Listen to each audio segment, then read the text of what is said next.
The U.S. Army has announced that it's deployed the M270 Multiple Launch Rocket Systems, or MLRS, in Europe, along with several support vehicles.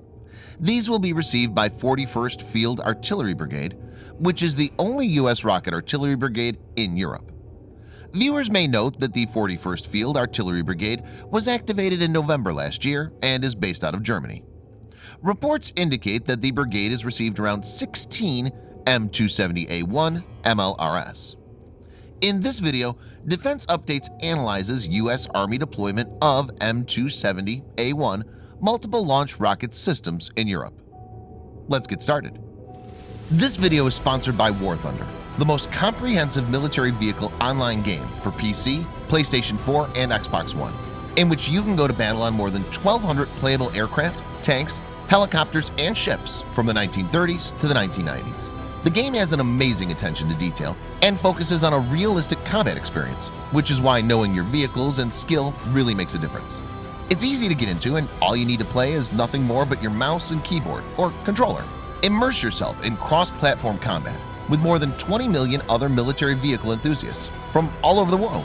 Download and play War Thunder for free using the link in the description below, and also get a free bonus tank, aircraft, or ship, and 3 days of premium account.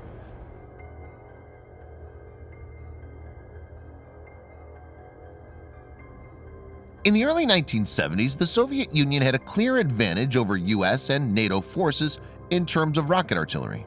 Soviet tactics of bombardment by large numbers of truck-mounted MRLs, such as the BM-21, would saturate a target area with thousands of rockets, ensuring some would hit specific targets while delivering a psychological impact. By contrast, American artillerists favored cannon artillery for its relative accuracy and ammunition conservation over area fire rockets, and as a result, we're left with a small amount of World War II vintage rocket artillery. This mindset began to change following the 1973 Yom Kippur War, which saw high loss rates, especially from rear area weapons like surface-to-air missiles, SAMs, as well as the effective Israeli tactic of hitting such sites with MRLs. This, combined with the realization that such an experience would happen on a larger scale in the event of a war in Europe, the U.S. Army wrote a requirement for a new rocket launcher in March 1974 called the General Support Rocket System, GSRS. It was envisaged to be used to engage enemy air defenses and for counter-battery fire, freeing cannon units to provide close support for ground forces. NATO allies, including the United Kingdom, France, and West Germany, were consulted on the project, and since they had already been looking to create a similar system independently, their name for it was adopted, changing GSRS to MLRS. Development began in September 1977 by Boeing and Vought Aerospace, and first production models were delivered in August 1982.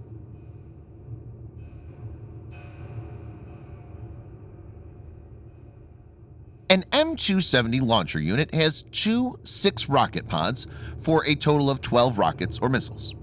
These pods are basically disposable containers. The rockets are fired straight away from these pods.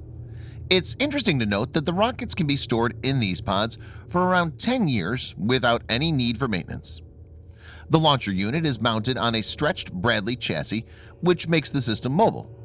The vehicle has a maximum speed of 40 miles an hour or 64 kilometers per hour and a range of 300 miles or 483 kilometers. The system has 3 crew, a driver, gunner, and section chief. The launcher unit is a self-loading and self-aiming system and can be fired without the crew leaving the vehicle. The system is accurate as it has a dedicated fire control computer. Rockets can be fired individually or in ripples of 2 to 12. All 12 can be launched within 60 seconds if required. The rockets have a range of more than 30 kilometers or 18.5 miles. The same system can be used to launch TAC-MS Block IA missiles, which can reach beyond 300 kilometers or 185 miles. TAC-MS, or Tactical Missile System, is a surface-to-surface missile manufactured by the American company Lockheed Martin.